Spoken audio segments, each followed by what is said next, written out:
John Clanky and Claire Koch are both in present as well. Citizens' comments. Are there any citizens' comments?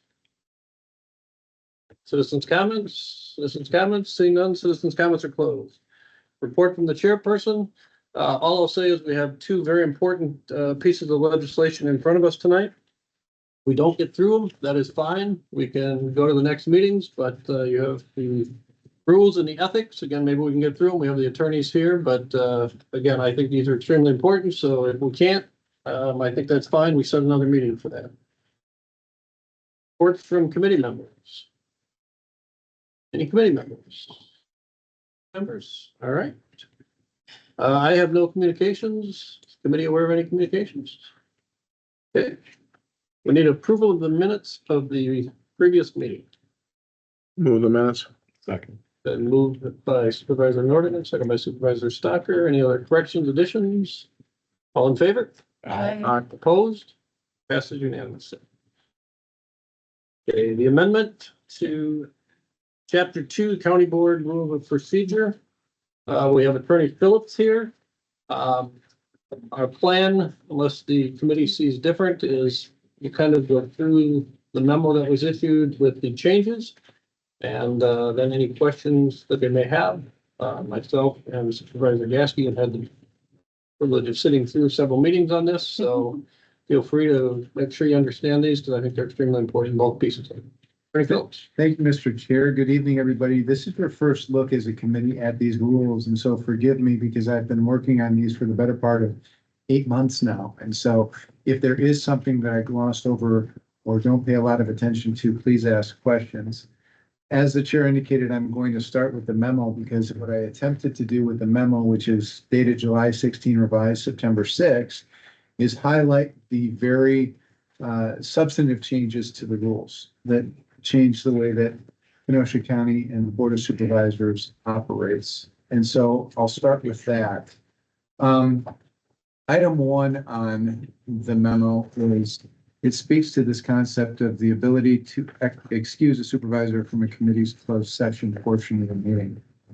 19.89 of the Wisconsin statute says that every board member has the right to attend every committee meeting, including a closed session, unless you have a board rule on the books that authorizes that supervisor to be excused from the closed session, that supervisor being one who's not a member of the committee. From a legal standpoint, as an attorney who represented county government for the better part of the past 29 years, I know that there has been opportunity in my career where we have wanted to excuse a supervisor from a closed session committee meeting. The reason for some of that is that I've had circumstances where a supervisor has actually sued the county and the county board. And so obviously if we're going to closed session in order to discuss the status of the litigation and strategy related to the litigation, we would want that supervisor who is actually actively suing the county to be excused from that committee meeting. Other circumstances might involve sensitive personnel matters where there is a desire from, again, a legal standpoint to try to limit the number of people who receive information and hear information and make sure that only authorized persons are able to hear that information. That might be another reason. And so recognizing the foundational interest of allowing a mechanism to be for a supervisor to be excluded, I think that it's fair to say that the committee was interested in a mechanism that would provide that this is a rare circumstance, that this isn't an every meeting occurrence. And so in an attempt to strike that balance, in 2.03, or excuse me, 2.05 sub 2 of these revised board rules, we provided that upon recommendation of the committee chair, who must state the reasons why he or she is making that recommendation, the committee votes. And if a majority of the committee agrees to excuse the supervisor who's not a member of the committee from that committee meeting, the closed session portion, they be excused. And so that's, again, one of the substantive changes that we see here. Any questions on that process? Just to clarify, if we do not have this rule in here, we could not do that. Correct. You could not excuse a supervisor. That's right. Excuses on the committee. They can't be excused from the committee meeting. Supervisor Stocker? I don't see much of a limitation to who can be excused here. At least from what I'm reading here. And for what reason? It seems like, I think the example you set there is a good reason. But it seems like we should have wording that it highly limits when that can be done, because we're all representative of the people. And those people have a right to be heard and have this case heard by their representative, unless there's something really extreme about that person, in my mind. What if we added something that said with a conflict of interest? Because you could sit here all night and identify a million different scenarios, but Mhm. I don't know if it said, if the chair and the committee believe that supervisor had a conflict of interest, and I don't know if that's the right words that you recommend, but would that assist Supervisor Stocker and That would make me more comfortable. I mean, that would help. I know that the fact that it indicates that the chair has to provide a very clear reason and then the committee has to vote on that means that presumably we would clear, but if we want to limit even within those parameters, I guess that might then further limit it. I would also like to see that be a 2/3 vote, not just a majority of the committee.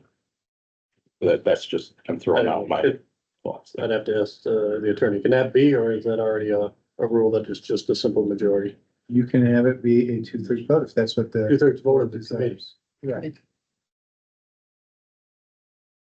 Is that sorry, Supervisor Gerst?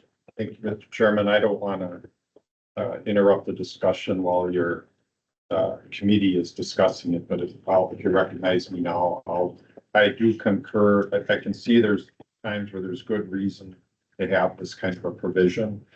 But I mean, right now, the way it's written and the way the document's written and the summary's written, it could be done for political reasons. It could be arbitrary and capricious. There is no limit or definition as to why, what that reason would be. So, I guess the attorney can figure that out, but I guess if they have a conflict, obviously that may be, if they're suing the county, obviously that would be acceptable to me. I know it's difficult to define this, but possibly, you say, I don't know if you use the words for cause or for good reason, as defined in the definition section, and then Andy would put something in the definition section that would lay that out and include language that says it cannot be arbitrary and capricious or, along those lines. But I was, of all this is really a good policy and we did good work on this, and I came to the other meetings and there's lots of good improvements, but this one, I was very concerned about this one, and I really hope the attorney and the committee can find a way to get this language here so that there's good cause or good reason for the person to be excluded, and not just, all the things that could happen over the next decades that that supervisors are being excused or kicked out. And so thank you, Mr. Chair. And the executive committee had a lot of these conversations too, to try how to get there. So I'm open for suggestions of whether it's just conflict of interest, whether it's for cause. I don't, then I think we start getting into legal definitions, quite frankly. If we're putting it for cause, I don't know that we should be there, quite frankly. If I'm the chair of that committee, going to be making it for legal definitions, but I guess we're looking for some guidance from how you think maybe that would help. Okay, so let me start by saying that the only legal issue here is that you have to have a rule on the books. If you want to condition that rule, that's up to you all as to what those conditions look like. The concern that I have with using terminology like cause is that it's necessarily ambiguous. What might be a conflict to one may not be a conflict to another. And so I don't want the committee or the board to be embroiled in a protracted dispute or discussion about what is cause or what is a conflict of interest.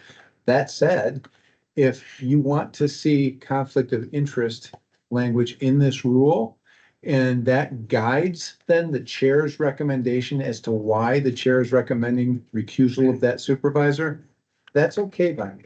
I mean, let's face it, the statutes, these rules, whatever. There's going to be terminology that is vague and ambiguous and capable of two or more definitions. So we have that in everyday life anyways. And I think what I'm hearing is that we want some guardrails on the chair's discretion to make a recommendation and guardrails on the committee's vote to ensure that there is a good reason to ask for somebody to recuse themselves. And I think if we put conflict of interest in there, that is fine. Cause is a little more difficult. As Gerson's point, I think we'd have to define that better. But if we want to limit a conflict of interest situations, that would be fine. I can draft that. And then on Supervisor Stocker's, 2/3, that's 2/3 of the members present, 2/3 of the member committee, That's up to you. just so I understand what his, My notes here, I put present, because, 2/3 present. yeah, Okay. because I think Or you if somebody's make a motion absent, it to could be harder. Add 2/3 present and for cause. Yes, Okay, there's a motion. Is there a second? Second. I'm sorry, was that for cause or conflict of interest? Conflict of interest. Got it. Thank you. And, right, I just want to make sure. I have a further question, but I'll wait till after this is. Well, we got discussion on this. Okay. Supervisor Gaff. In regards to the 2/3 vote, I would be in favor of that. That's in line with, closing down discussion, for instance, that takes a 2/3 vote. So anytime you're trying to limit a typical rule, I think a 2/3 vote is appropriate. So I think that would be a good, revision. Supervisor Stocker. The other concern I have there is that supervisor that's excluded then has access to those records very quickly after the meeting.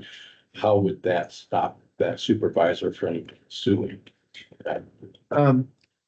Elsewhere in the board rules, there are provisions that relate to records that are either generated or disclosed in closed session.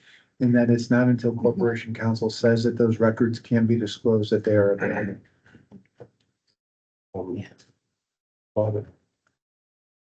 Thought it indicated here that the person that was excluded could have access to that. If you look at the last sentence of 2.05 sub 2, it puts the burden on Corporation Counsel to determine whether disclosure is appropriate. That's good. We actually have a motion on the floor. Supervisor Norton. I seconded it, so. Right. Yeah, Okay. okay. I didn't know if you heard that. Okay. Yep. We have a motion and a second. All in favor of the amendment? And do youth and governance first? Thank you. Youth and governance. Aye. Okay. Supervisors. Aye. Passes unanimously. Okay.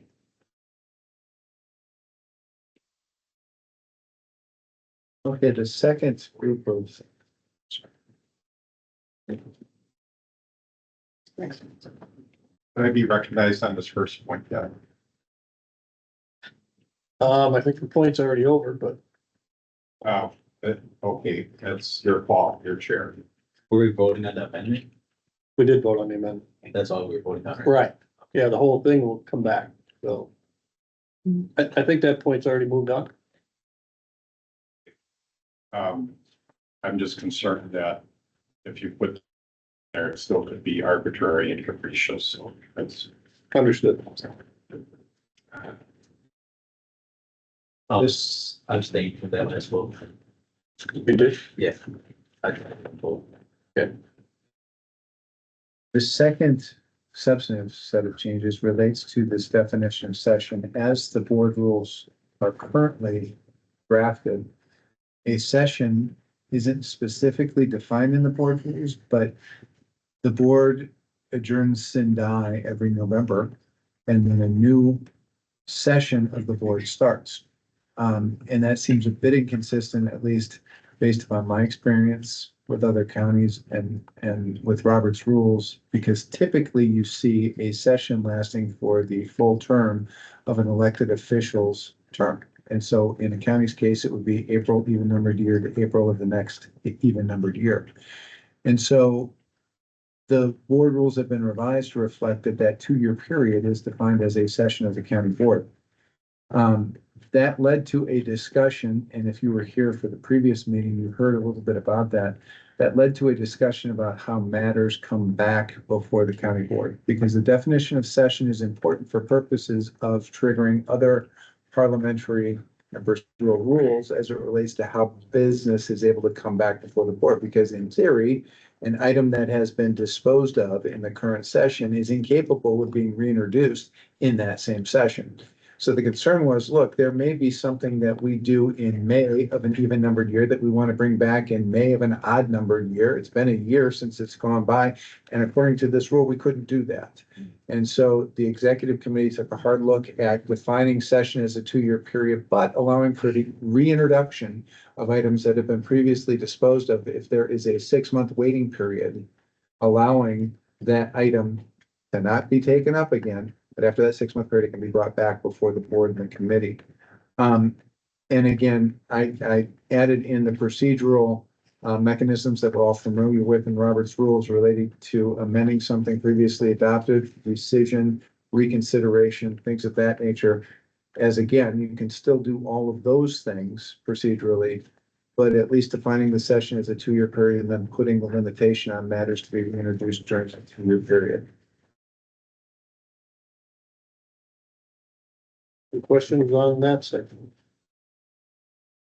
Just why was 6 months picked? Just to give some time to reestablish or? There was not a legal reason. I think the policy justification was that right now the board operates on essentially a 6-month session cycle. And so it would be consistent with the way that the board operates under the current board rules, is my understanding. All right, thank you. Next set is the appointment to and removal from committees and clarifying the entire process, how committees are comprised. And then if we have an extreme circumstance where somebody has to be removed from the committee, how that happens. Current board rules provide the board chair has to appoint supervisors to standing committees, and every supervisor has to be appointed to at least one committee. In the revised board rules, this provision is maintained, but there is an added provision that allows the board chair to refuse to appoint a supervisor to a committee if the county board by majority vote supports the board chair's decision to appoint somebody to the committee. Next, again, there is nothing in the current board rules that speaks to the concept of removing a person from a committee. As a legal principle, the power to appoint carries with it the power to remove. So in reality, your current board rules allow your board chair to remove somebody from a committee. In order to avoid any misunderstanding about current board rules, we've added a provision in the updated board rules that just says that the board chair has the power to remove somebody from the committee. So any questions on those changes? Tell me where that is in here. I'd be happy to. So 2.02 sub 1 sub B then boy sub 1 speaks to the concept of the board chair's ability to remove somebody from a committee.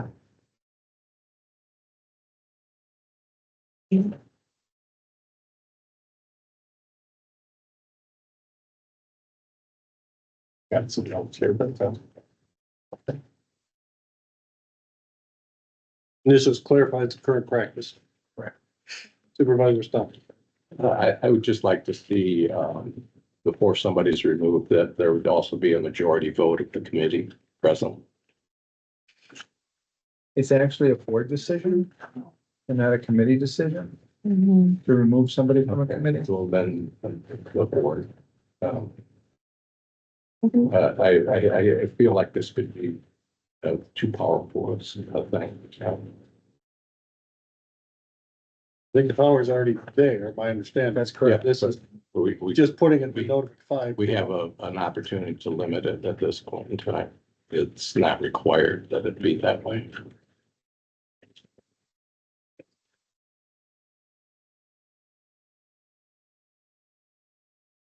Any other discussion? So I have a question. So if it's already a rule, why is it in here? There have been questions that have arisen over the years. I know I've conferred with Corporation Counsel about this question about the power to remove somebody from a committee. And again, from a legal standpoint, the power to appoint carries with it the power to remove. And so rather than simply relying upon an unwritten rule that's a legal principle, put it right in the board rules so there's no confusion about the chair's authority. Okay, so it's not a policy yet. Correct. It's just the law. Well, it's not a law, but it's basically a legal principle that says the power to appoint carries with it the power to remove. So interpreting and saying, So well, how does somebody get We're removed? adopting it as a You're common. putting it right here in the board rule, so it's clear. That's just consistent with how current practice has been. So long as I've been aware of, it's always been an inherent power of the chair. And that's according to Robert's rules. Robert's rules, and then again, there's law on that as well about that power. Supervisor, oh, sorry, Supervisor Norman. Thank you, Chair. I personally don't have an issue with it. They have the power to appoint. They should have the power to remove, in my opinion. You may not like it. It may be me that gets done. I don't know, but it makes sense that the chair is the sole.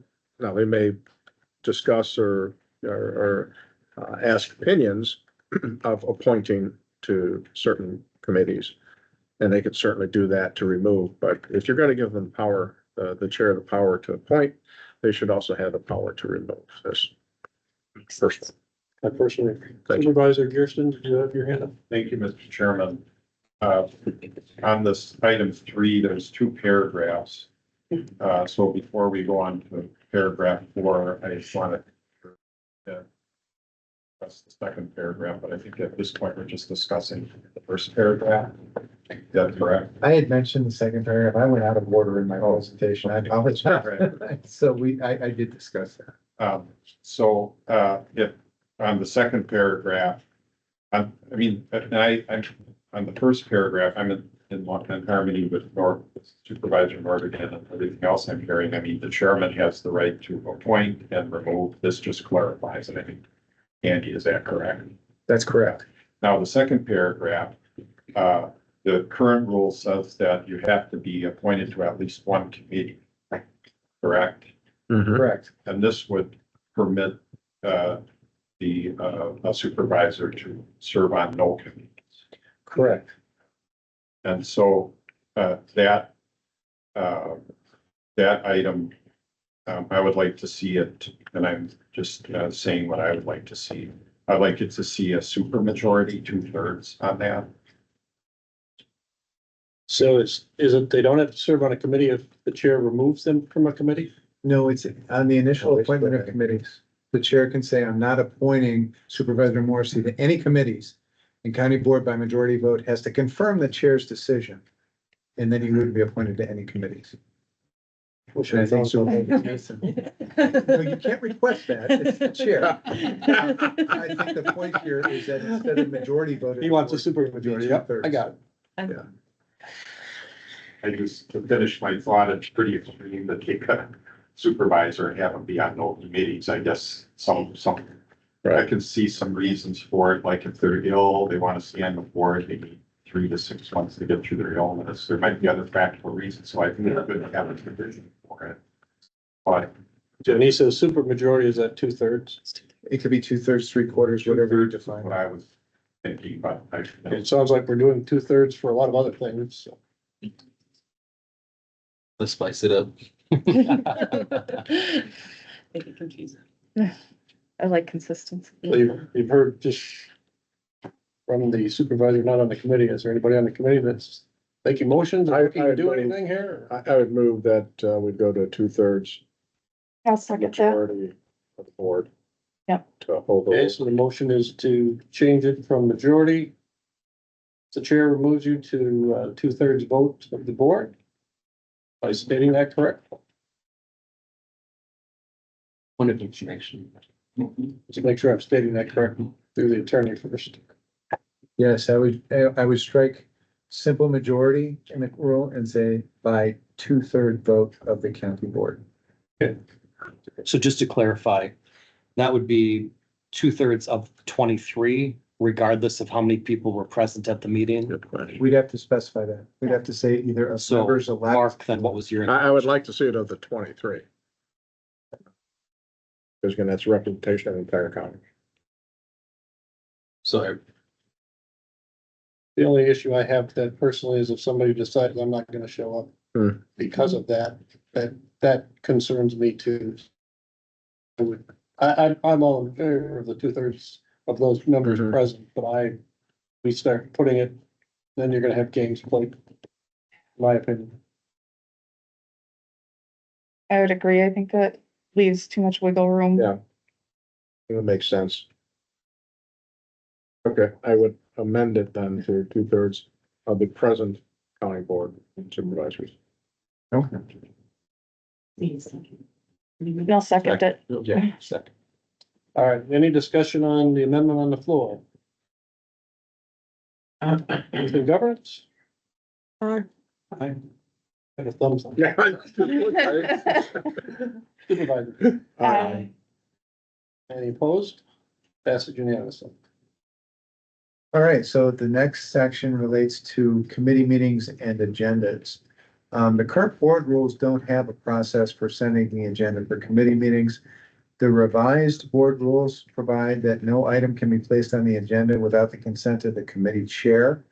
It also provides that if supervisors want to receive materials for consideration at an upcoming meeting, same as the process that's utilized, my understanding with current county board submission of materials, they have to do so by 10 a.m. on the Thursday preceding the committee meeting. It's essentially to assist the clerk with their responsibilities, the clerk's office.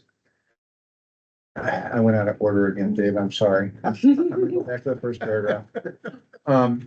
You owe me a beer. For this and other reasons, I'm sure. The other provision which generated quite a bit of discussion, previous iteration of these revisions and at the executive committee level this time, is what happens if we want to alter the start time of a committee meeting? What happens if we want to alter the date of a committee meeting? What we want to have is a regular schedule in the county of committee meetings, but there may be occasion that we need to start early, need to alter that date. So how do we do that? Where we landed as an executive committee on this rule is that we're going to allow there to be deviation if the committee chair gets the consent of the county board chair. And then that way we have a check and a balance, so to speak, as to altering that start time or the date of that meeting. So that provision was added to the rules to allow for that. Any questions on that? This is in 2.06. This is in 2.13. Oh. Are you gonna go back to 2.06 or are we past that? Cause I would have a question there. Oh, there's 2.06. Well, let's deal with the The 13th 2.03. on the table. It's on Supervisor Stockton. Remind me what was just said later on. with all this other stuff I love. So if the committee is going to change its Yeah. date Okay. and time, That- with the seat consent of the chair as well as the committee chair. There are times when we have an expert, come in who, and we need to be able to, adjust to their schedule.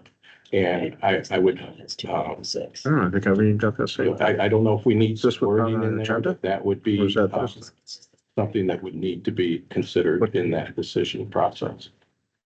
It was quite the topic at the executive thing of, Oh, this is the last one. would the chair probably disapprove something? Probably not, unless it was for good cause, but I think that would be the case if I was the committee chair approaching the board chair saying, my expert needs to be here at 5 o'clock, so I need to have a meeting. Joe said. And again, I suppose the chair, whoever it could be, could say, no, I don't approve it, but. Okay, So so this is just okay. that's a great in the perfect world, but occasionally we have someone who is not, maybe holds grudges or something like that. And, I'd like to see something that would eliminate that option if possible. Where's yours? Thank you. Chair Warner. You as chairman of the county board. I do expect all of my chairmen of committees to communicate, and that was why I chose them to be chairs. I saw leadership quality. We may not always agree, but I do, if they move a meeting, I make it a call from a constituent or a staff member saying, do you know, Madam Chair, that this meeting's been moved? If there's not communication, how do I know? Ultimately, whether you voted for me in leadership or not, I am the leader of the county board. And I have the responsibility and I have to answer for the actions of the county board. So that's why we put that in there, just so there's clear communication as to if a meeting is changed, the chair's aware of it. I can't remember a time where a chair has ever said no. I know when I was on Human Services, we had a meeting at noon one time during the holiday because that's when people from Madison can come down. I don't believe there's a time that a chair has ever said you can't have a special meeting. I know there was discussion when committees wanted to meet at 4 or 4:30 consistently, but not for a special meeting. Would we, instead of get approval, say notify them since it's a communication issue? I will tell you, the executive committee did have that discussion and landed on consent as opposed to just notifying. Any members, anything on that? And then Supervisor Mardigan, you had a point of something you want to make? It's, I don't know if it's relative to this, but it is relative to, No, I think we're past 2:13. okay, the board, I had it as 2.06, and I'm sorry, my email isn't working on me coming up. So the original, from the agenda, says agenda and inspection. Board chair in consultation with the county clerk shall establish the agenda for all meetings of the board. The creating the agenda, the board chair shall include among all other matters, all items acted upon favorably by a committee. I guess the discussion I'd like to give a bit on this is, I'm just gonna use this committee as an example. Three of us aren't here. Say, you three aren't here, and there's something that's coming, it's got to be vote on resolution or ordinance. And for some reason, they're not there. So the four remaining, or three of the four remaining, can make all the changes to this resolution that they want. They can make any type of additions, subtractions, vote on it, not vote on it, whatever the case is. And it gets voted on favorably. The chair must put it on the agenda for the next board meeting. These three individuals may still not be around, and so they haven't had their chance to be involved in the discussion, nor have the chance to vote on it up in chambers. But I think even you brought it up, Chair Morrissey, about how the past executive committee, the 3 votes, killed something. Eventually I will be presenting an amendment, and again, I voted no at the executive committee based on this amendment I'm going to make, that all items that are referred from the chair to a committee must go back to the county board. So I'm going to be bringing that amendment here. I don't know if I would say all items. I think there's special conditions where you don't really have a full committee that, voted on it. But the chair, I don't think should be putting something on a committee just because it was favorable. What was the background? Maybe Isn't that that's what too it much to already said? ask. I don't know. That is what it said. That's the current rule. The current rule is that if the committee has a quorum and can conduct business and adopt something, then that something adopted goes to the county board, period. Doesn't matter if it was 3 to constitute the quorum or 5. Acted favorably goes back to the board. Thanks Supervisor Morrissey, and we had a lengthy discussion at the executive committee level about this. Would like to see everything returned to the county board. And that's a policy decision that you all can make in terms of your board rules. And I think the discussion was, well, is there something to this concept of dying in committee? If we're all familiar with state government, with federal government and other layers, we know that things can die in committee. And oftentimes matters are referred to committee and they never come back out of committee because for one reason or another, nobody wants them to come out of committee.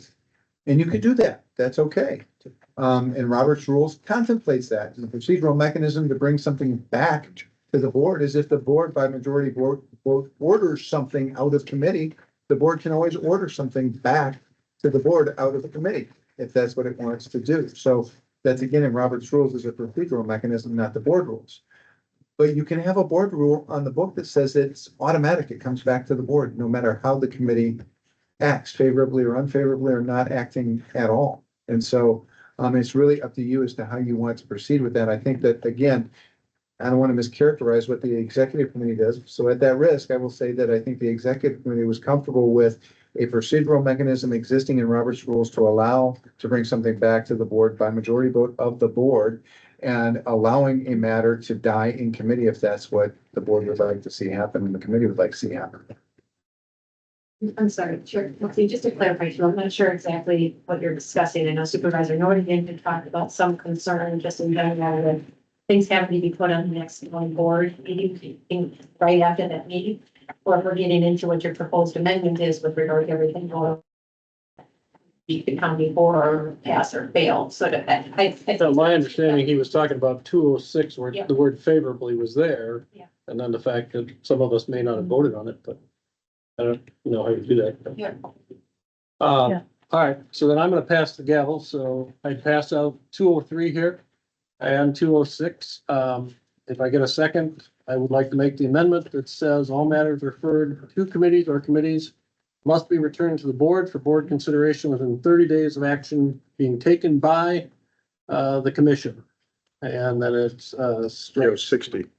uh, You have 60 days. You said 30. Okay. 60, sorry, 60 days of the committee action. So it might be 90 days out. Like I said, this, we may not resolve anything tonight, so it's not gonna be. Right.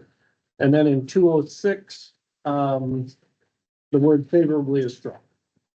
So if I get a second, we can speak on that. All right, Chair Morrissey has the floor. He's made a motion. Is there a second?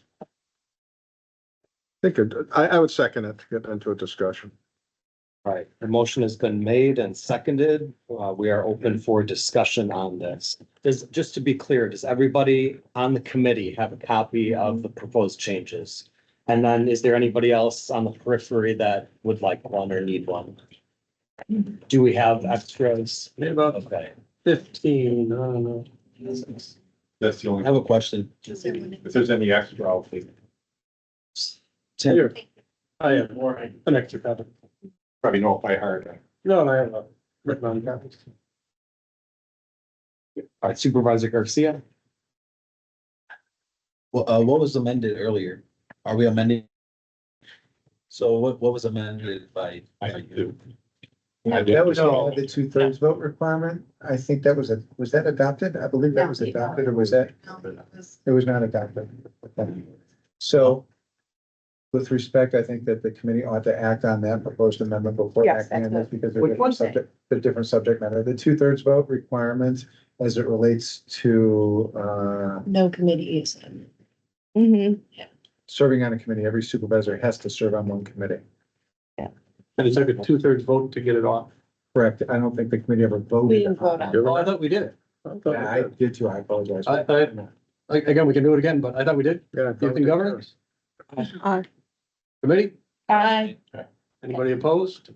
Passage unanimous. Okay, thank you. I think we voted. And I So thought we that did this too. I would be apologize. amending what's already on I- the board. No, this No, is that's- This is a totally different section. So what section was just amended? was the one we. That was the one, Or that was, 2.13. 2.13. 2.13. We skipped it. It's just the order of the normal. Find the floor. Does that answer your Well, question? what was amended earlier by Stocker? 2.13. Mhm. No, something We've else. amended two Earlier things. That was No. adopted before this one. It was a discussion. No, there was a. So we amended Another adoption. two things. That We've was amended two. a different 2/3 vote, 2.05. 2.05. It's in my notes. Yeah, 2.05 of them. So we did 2.05 and 2.13. I just want to make sure that we're not gonna amend something that was just amended. Nope. All right, Supervisor So Morrissey. my thought is, again, is I've talked before that theoretically, two members of the county board could kill something. If 4 people are present, 2 vote for it and 2 against, it dies, it doesn't make it to the county board. I think there's 23 of us that were elected. All 23 of us should be able to vote on those. I only put stuff that goes to committee. I didn't put stuff that goes to, corp council, those kind of things. But if it's important enough for the chair to refer it up to the committee for action, I personally believe it should go back to the board for action. I don't care which way the board votes on it. But these are some of the things I've heard is things get killed in committee. I've heard it here a couple times, that can be political or there could be payback. This ensures that whatever the chair, whoever the chair is, refers out to a committee, whether it's favorable or unfavorable, it goes back to the county board for a vote. So I'm asking for support in this amendment. Whether it's favorable or not, it goes back. So if the vote is 6-1 against, it's what it goes back to the county board. Maybe it will make county board meetings a little bit longer, but I think it gives all 23 of us the ability to vote and have a say on every item that is referred out by the chair. Can I ask- Any- oh, no, go ahead. I was gonna say, any further discussion? Yeah, I was just point of clarification. So then is the committee vote then simply like a recommendation to the, or just like for information to the board? Because they can vote either way regardless. I would say that's what our votes are now. Yeah, no, sure. Yep. Well, let's go to the obscure now, and I'm not talking about the current chair, I'm talking about any chair decides, well, if this is gonna come back, I'm not gonna release it, I'm just gonna hold it. Mhm. I got a real problem if that could happen, not with the current chair, just in general, just when we look at the whole ball of wax, and the chair can just say, well, I'm not even gonna put it out to committee, correct? Is that Mhm. correct? That is correct. Okay, I gotta do some more thinking on it. I don't think I can make a vote on it right yet. John? What would be the point of a committee then if it's just gonna go back? I mean, obviously, like they've talked about, wouldn't we just be some sort of frame of reference then on what the committee itself thinks? But if it's just gonna go back, why vote? So why even have committees? Then why doesn't everything just get a vote at the county board? Committees do the work, they do the legwork like we're doing here tonight. We're going through this piece by piece. Most votes at the committee, we're not sitting going line by line. To me, that's what a committee is for, is to do the work. Again, you know, when I first came here, I made a motion to deny, which apparently isn't normally done at the county board either. But again, I thought that should have went back, and that committee should never have been allowed to kill that. The county board may have wanted the sheriff department to go to Milwaukee, but the committee killed it. And I just personally think that's wrong, that a committee can kill something that the 23 of us should vote on. And we may kill it 23-0, but I think it's archaic to allow 2, 3, or 4 people to kill something and the other number of supervisors do not get a vote on that item. But certainly Supervisor Nordigan makes a good point. I suppose if you had a chair that didn't want to refer things out. But again, I want these rules to pass, but this is one of those to me that, I find it disturbing that we don't, allow the full board to vote on items. So. Anything further? I guess, would this just almost be restructuring committees then in general? Since, I mean, we're then turning the committee into the frame of reference, the specialists, we do the legwork. And then our votes semi-matter, but then don't. So is that just restructuring all committees then? So what would the difference be now? We take things out of the Judiciary and Law Committee, for example, it comes out 5-2, goes to the county board for a vote. But if it came out 2-5, it doesn't go to the county board. Makes no sense. So I don't think it's restructuring the committee at all, quite frankly. Corporation Counsel. And just for clarification, Attorney Phillips, when you speak, there is a process right now for things to be brought back to the board for and guys. And that has been done. I have seen it done. This new rule that's being proposed, just so the new supervisors know, is different. It's not how the county currently operates. But just to sort of clarify that if something dies in committee, it can be brought back to the board. And that's a procedural mechanism in Robert's Rules of Order where the county board, the committees serve the county board. And so the county board always has the power to exercise superintendent authority over the committees. One of the things they can do is order a matter referred back to the county board that has died in committee, or the committee has not referred back to the county board with a recommendation. And so that exists independent of these board rules, that procedural mechanism. If the county board by majority vote says, we want that matter back before the board, we want it. I think Supervisor Morrissey is saying, let's make that automatic. Let's not make it a vote.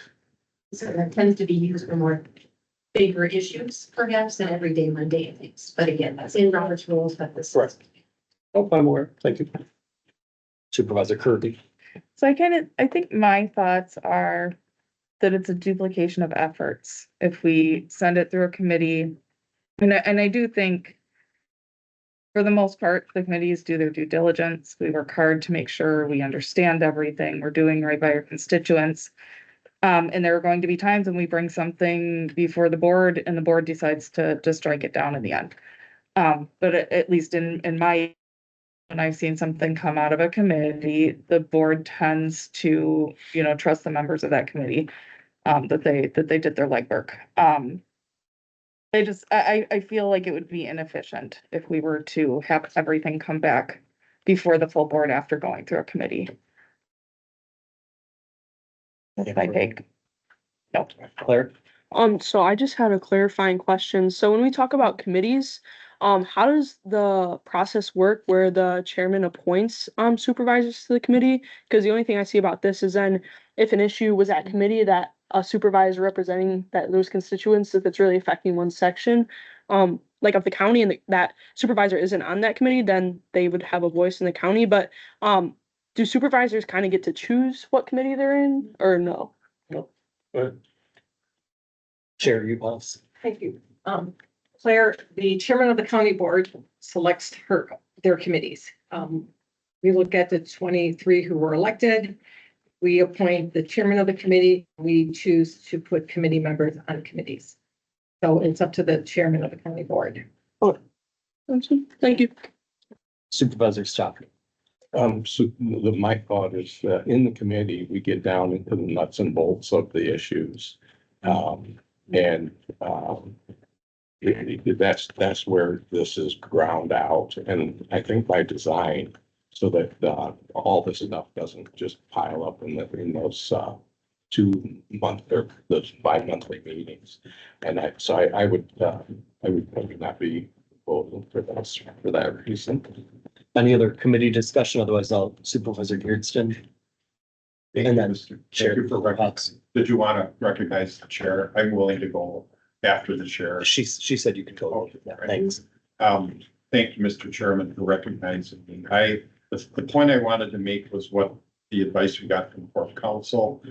And maybe what we should do is elevate that and clarify it and put it in the rules rather than just relying on Robert's rules. I don't know what kind of mechanisms our board have that could stymie policy. I'm just not sure. I see some language in here. I'm not sure if the chair can just stop something by not referring it. I'm not sure if some parliamentary maneuvering can happen. I do see both sides, and so I kind of sympathize with this initiative. But on the other hand, I'm looking at the committee structure. I was the liaison to finance committee for over 3 decades. And if I learned anything from doing that, I saw that the committee's form of government works. And this would water that down, remove the charter and the power of a committee. I'm trying to think of a better word, power. And I just see the committee structure works. Also, it's critically important when a chair is seated and when a board seats that chair. Arguably, the most important thing that chair does is appoint that committee.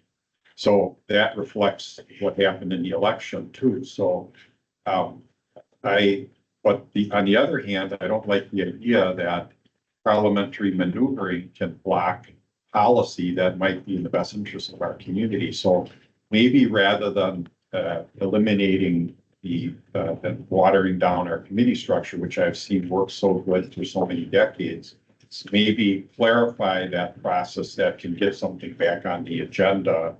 Rather than, and I'm repeating this, but it's important because can a majority of the board send in a petition and get something on the agenda, or what's that process, and then make sure from a policy standpoint we do that. And then we would get both. We would keep our committee structure, but then if something unusual happens, a majority of the board could get that item put back on the agenda. So that's my view of it. So thank you, Mr. Chairman.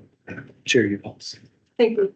Vice Chair Gashke. I would just like to state no committee should end up in a 2-2 vote. I am always available to break that tie. As committee chairs, you will know if people are absent, I can attend the committee to break a tie, and that's part of my responsibility as well. So it should always pass by a majority. Nothing should ever die in committee. Anything further? John? Could it also be a good compromise to make it easier to bring things back into a committee and maybe rejuvenate that? I don't know exactly what needs to happen for it to come back, but could we just maybe loosen the restrictions instead of going full blown to everything?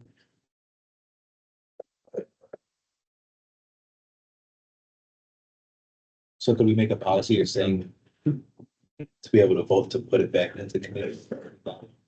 Yeah, or something in trying to find some sort of middle ground instead of just allowing everything to go back. Because obviously there are some things that would just be mundane and waste time. But then there's also some things that might fail in committee but pass in board that would be necessary to push forward. Would it make sense to find that sort of middle ground and look into that more?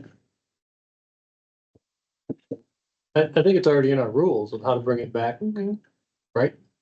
It's in Robert's rules about how to bring it back. It's not in the board rules. And so I think that Supervisor Gerson's comments were, let's put it in the board rules. If it exists in Robert's rules, let's put it in the board rules. That was his comment. I don't know that we need to do that if, again, it's the wishes of this committee and the board to allow a committee to kill an item, then that's what we do. Any further discussion on this motion? Supervisor Stark? Is the process specific in the Robert's rules, or is there? No, because Robert's rules wasn't designed for governmental entities.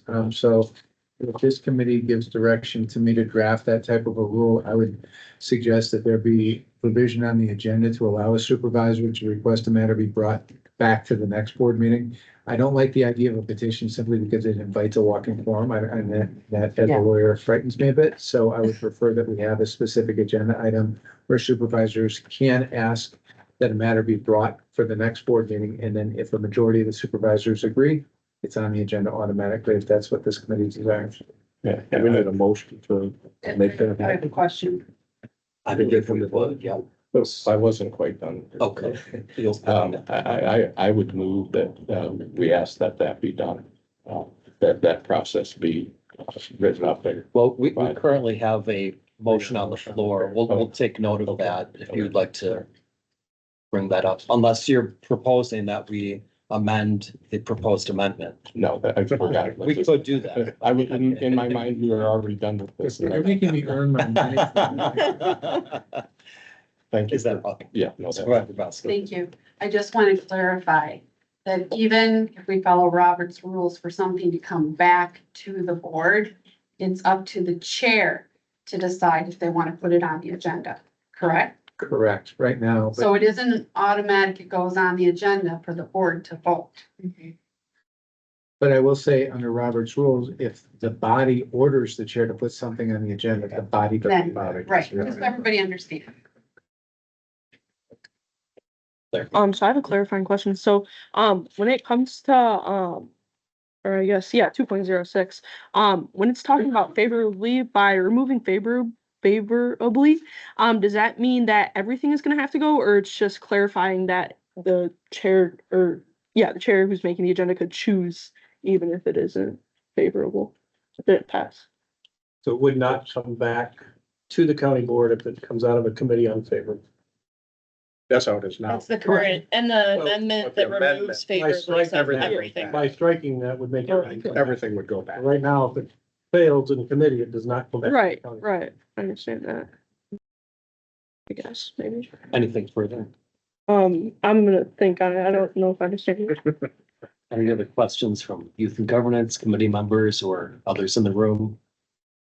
Just one final comment, and just, I know that we've seen this in Robert's rules and this issue has come up. There also has to be some level of finality, just to keep that in mind as well. We want to avoid situations where things can be repetitively brought back again and again and again until you hope you get the outcome. that you like, and because of perhaps some of what Robert's doing.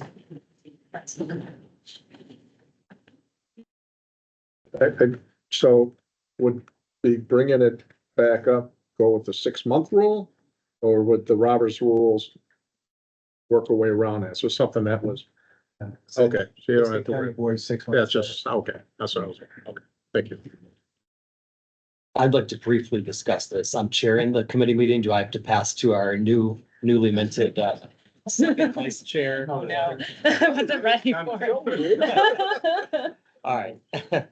So I would not be in favor of this proposed motion. As many have mentioned, it would be a kind of a reduplicating of efforts. The fact that there is the ability to bring things back that don't favorably pass committee makes me feel very comfortable that in an unusual circumstance, something of that's highly significant, there is that opportunity. That being said, if somebody would want to propose that we literally codify that Robert's Rules procedure and put it into here, I would not be opposed to that. But I would not be in support of Supervisor Morrissey's proposal here. Any further discussion?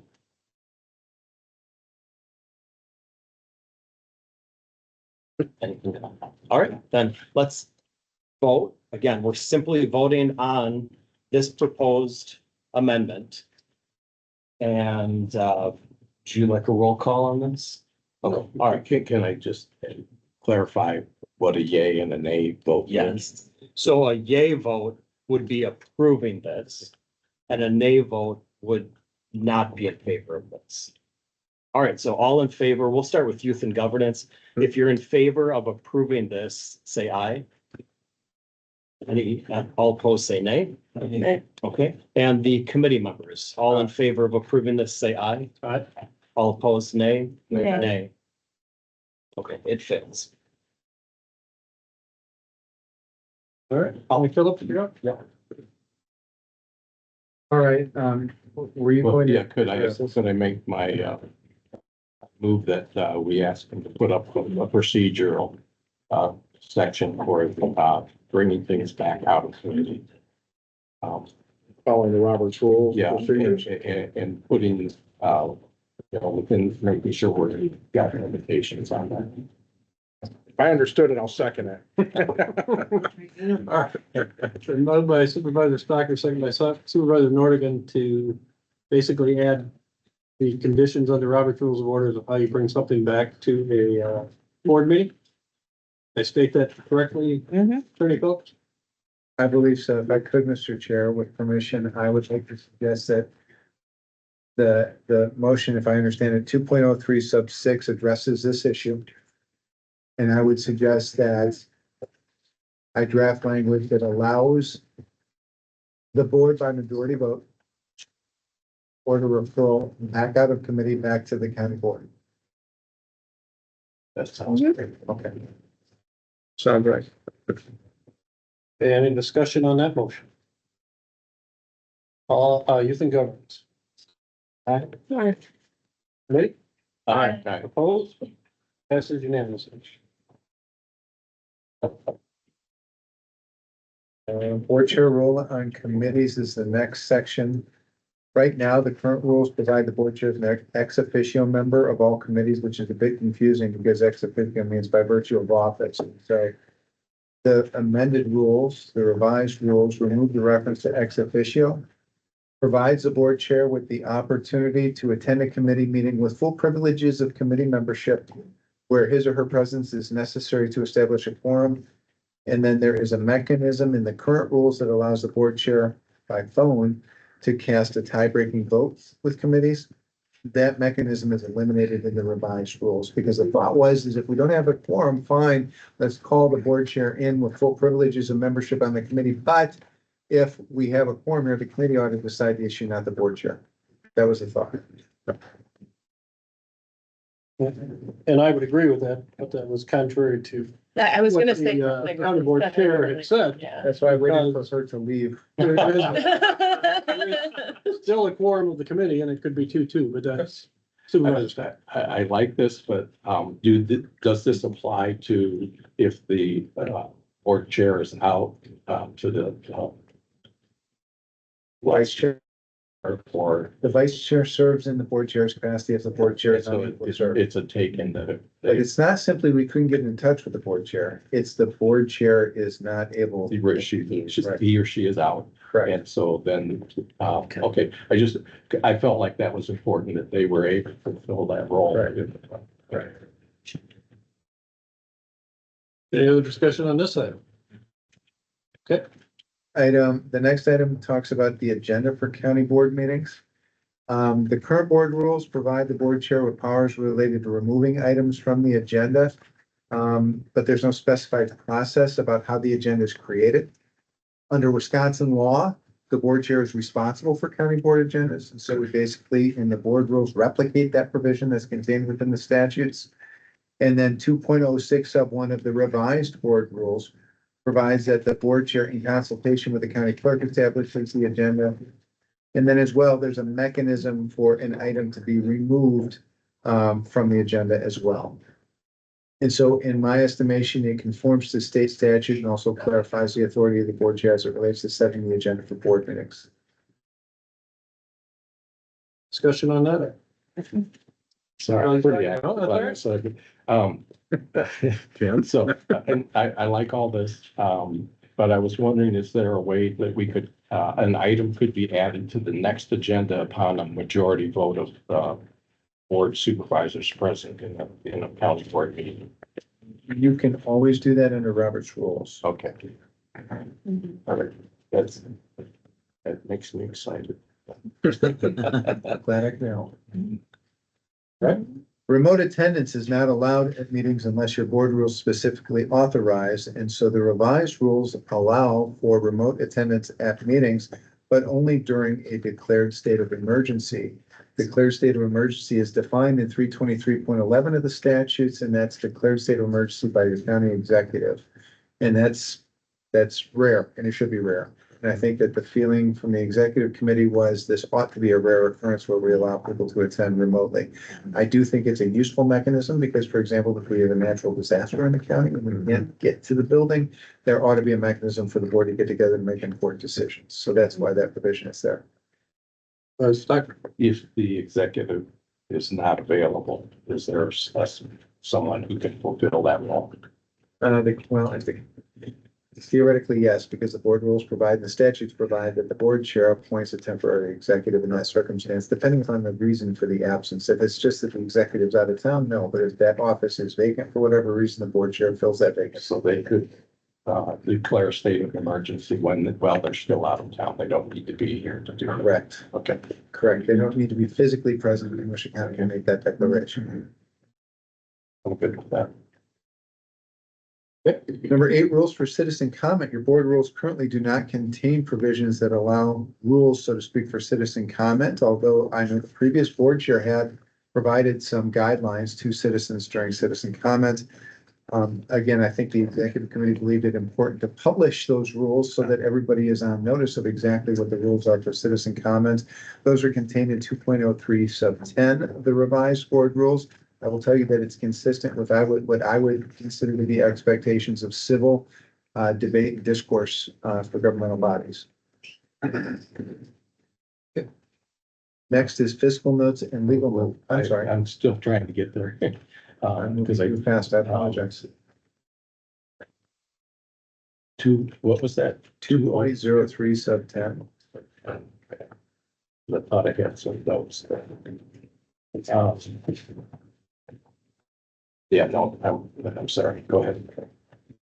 The next was fiscal notes and legal notes. There is no provision in the current board rules that allow for the finance department to weigh in on fiscal impact of a particular resolution or ordinance amendment, nor is there a legal note for corporation counsel to weigh in on legalities. And so I think the executive committee thought it important to provide opportunity for corporation counsel and finance department review of proposed resolutions, ordinance amendments, and ordinances so that the board had assurance that it had gone through those sets of eyes to ensure legality and budgetary impact. I like this, but if we could also think about cutting our meeting because we got to get to the next one. We've got about, And I 5 would, minutes. I would like to make a little visit before. I got it. I'll speak. Go to the little supervisor's room? Or, I mean, if you guys want to carry on without me, that's, How much do we got to go? One more updated finance procedures. These come from the Okay. finance department. They said these are good changes that allow us to do our job a little bit better. Okay. yeah, no, I agree with that. And that's it That's it. for the highlighted parts. Does anybody else have any other? I had a few other questions on my thing, but, I don't want to take the time now, so. Let's go to the little supervisor's room. Well, I'd like to vote on the board rules. We're certainly gonna have to put the ethics policy on. I would like to see a true red line of this, where Or you vote on? yeah, I can do that. It's going to be a very complicated red line, but I can certainly do that. The reason it's complicated is that we reordered the rules. Right. But I can certainly do that. I used to work for Abbott, so I'm used to those kind of, red lines. Okay. But I would, Okay, I just really want to make sure we've got it all. you will definitely have that. Thank you. All right, then we'll bring both of these back to the next legislative meeting, except keep in mind, we have a budget Budget. for corporation council at the next one, so we'll see. But, we will bring these both back to the next meeting. Do we need a second meeting? Huh? Do we We'll need look at it and see. a- Okay. Quick question, clarification. Do you want Attorney Phillips to be back here again at the next meeting with these amendments? Or is it okay to submit the amendments as written and, almost like what we did with the executive committee? No, I would presume you don't need to be back. You're going to provide the red line and, I presume a clean copy as well. Yes. So that's the easiest way. We'll just take the final vote at the next meeting, so. Any other issues? Otherwise, I need a motion to adjourn. Motion, second. Moved by Gasky, Aye. seconded by Stocker. All in favor? I. Opposed? We stand adjourned. Yes, sir.